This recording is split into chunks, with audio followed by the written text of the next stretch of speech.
Hey guys, so daylight savings time just happened. It's November. The days are getting shorter. It's getting colder outside. This means that it's less enjoyable to ride a bike. And what do a lot of people do when this time of year hits us? They ride this bastard of a machine that I'm pointing at right now, the indoor trainer.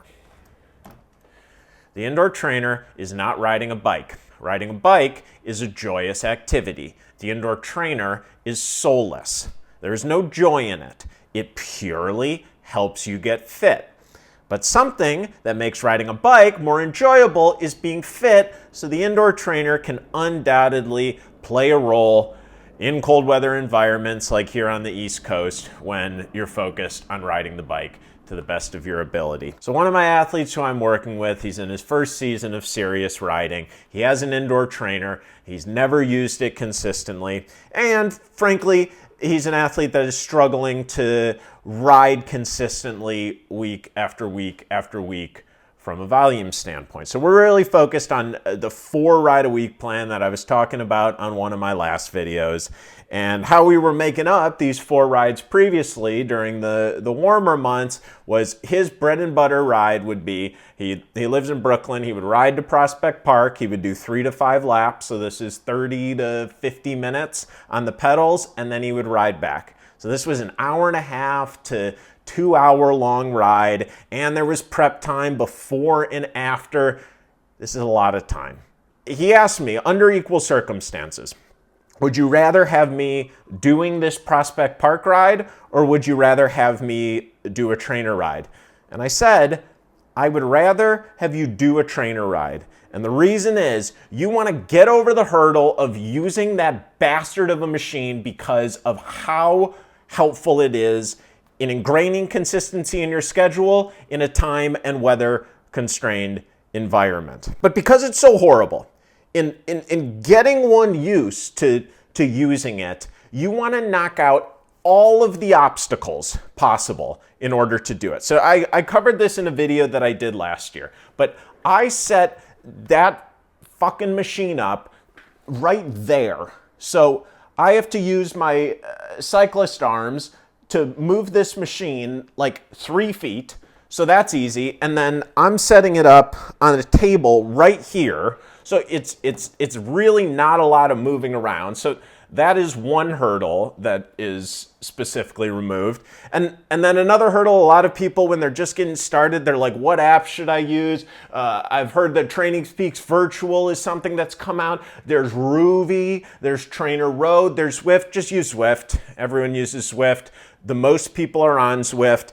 It has its downsides.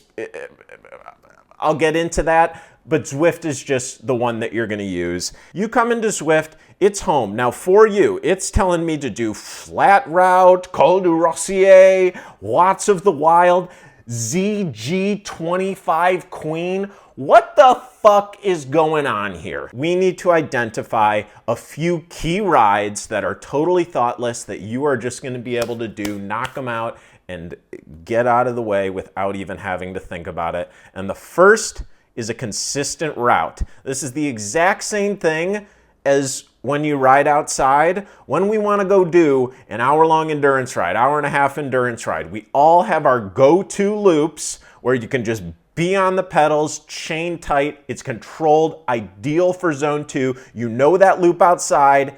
You want to find that loop on Zwift.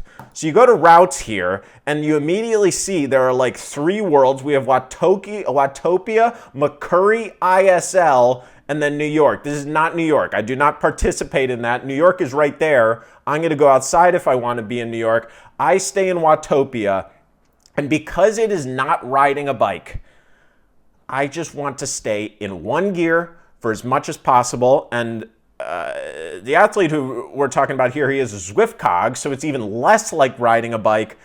All you're gonna know is Tempest Fugget. 12.2 miles, 105 feet of elevation. There are little rollers, so maybe across the course of this loop, you need to shift gears, I don't know, a handful of times. But you choose one of these routes. There's one that's, I don't know, hilly route Or this flat route here isn't flat at all. Hilly route, this is the worst one. It's up and down, and the simulation of how the gradient actually works and the flywheel is nothing like what it's actually like riding a hilly route. The gears initiate too slow and too fast. It's horrible. Do a lap of Tempest Fugget. That is your endurance training loop. Don't mess with any of the other ones. Tempest Fugget is all you know. So I'm not going to say like hop onto Zwift and then just do a lap of Tempest Fugget a few times a week. There are other things that you do.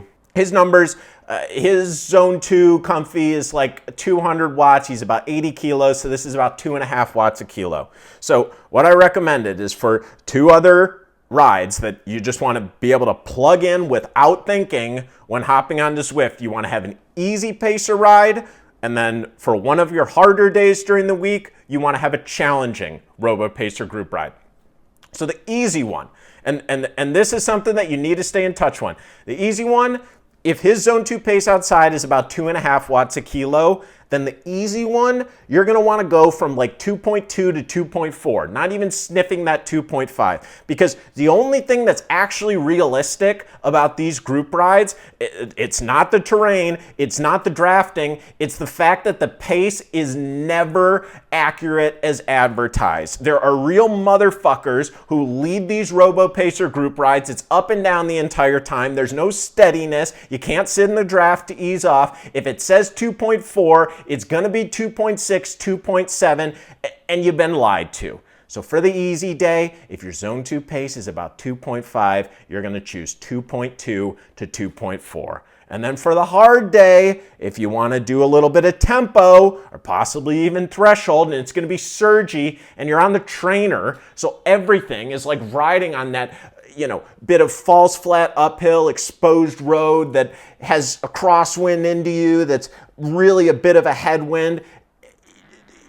If you want a bit of a challenge, then what I would say is you would choose 2.5 for this specific rider, 2.5 to 2.7 or 2.8, and that's going to be a hard days out on the pedals. So now we have these three rides. We have Tempest Fugget, we have easy pace group ride, and then we have hard pace group ride. So how do we fill up a 4-ride week with these? Now, I've only covered 3. I'm going to get into the 4th shortly. But it's really, really basic. This doesn't have to be rocket science. So we're in Training Peaks here. How are we going to compose this? Let's say Monday's off. He rode over the weekend. Let's say that the first ride, we're going to ease into the week. Or he's feeling kind of fresh because these are never really easy because there's motherfuckers leading these rides. This is going to be the easy Robo Pacer ride. And he's time constrained, so I'm just saying like 45 minutes minimum. If you can go longer, that's great. Let's just start with 45 minutes. So that's going to be Tuesday. Now Wednesday, he's a little bit warmed up. Good day to bring in a little bit of intensity. So this is going to be the hard Robo Pacer group ride. And then same thing here. This is just going to be 45 minutes. If you can go for longer, that's great. Not too much longer because this is actually going to be fairly intense. And then Thursday is going to be your Tempest Fugget training loop. And same thing here. This is just going to be a single lap. So this is going to be 35 minutes. If you can go for longer, that's great. You have some flexibility here. Because this isn't particularly intense, we're mainly focused on getting these rides done. You can have a lot of flexibility in how you move these around. I probably wouldn't do the hard group ride on the first day, but you could do the training loop on the first day, then the hard one here, then the easy one there. You could do it this way. There's a lot of flexibility that you have. So that's 3 rides. And then what are you going to do for the 4th? We're focused on riding a bike. So on weekends, when you can wear the proper equipment and you're not time constrained, you are going to go outside, knees in the breeze, face in the wind. It was a bit of a misspelling. And you are going to spend 2 hours or more on the pedals. Outdoor long ride. One thing that I'll say, let's say that this is something that he is able to nail. There are easy ways that you can progress this. Like once you have established the default of these 3 really basic Zwift rides, One, there's a little bit more opportunity to maybe sub these. So let's copy this. Let's say he nailed it this week. He nailed it the second week again. He nailed it 3 weeks in a row. Okay, now we're ready to start mixing additional things in. So on the fourth week, let's say instead of he's already hit 1, he's already hit 2, he's doing well. Well, maybe there's an opportunity to make this. So this is going to be, that Prospect Park ride that he does. There's kind of an opportunity there. Or you also have the ability to build on it with other indoor Zwift rides. Let's say that he's tracking really well to this. Of course, you can add more volume to these. The other thing that you can do, like take this week here, instead of the hard RoboPacer group ride, let's pop right back into Zwift. They have these races. I'm pretty sure they're under events. They're also on the app. And so what you want to find here is one that's, for this rider, a race that's going to be between 30 and 60 minutes. And you want to choose the group. And this is not a simulation of what an actual race is like in any way, shape, or form, but it does provide a really good carrot because everyone in the race is just going to be going full gas, and it's an all-out effort, and there's a really good carrot in front of you to keep you on the pedals, just to make sure that you're keeping pace with those around you. And if you're doing this week in, week out, let's say that Wednesday is the day when you start doing the Zwift race. This is going to be a 40-minute race. Well, what it can be is actually a pretty good benchmark.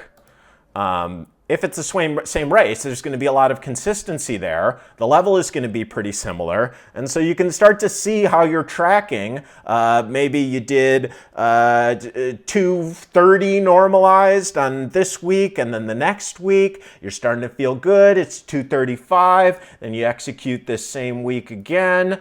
You come back, instead of 235, you finish in third place. You do 240 normalized. You could see that you're starting to track to a higher and higher level. The trainer sucks. If you can ride outside, it's better, but it's the fact of the matter on the East Coast, it's really hard to ride outside with consistency, and the indoor trainer is a really good way to get around that.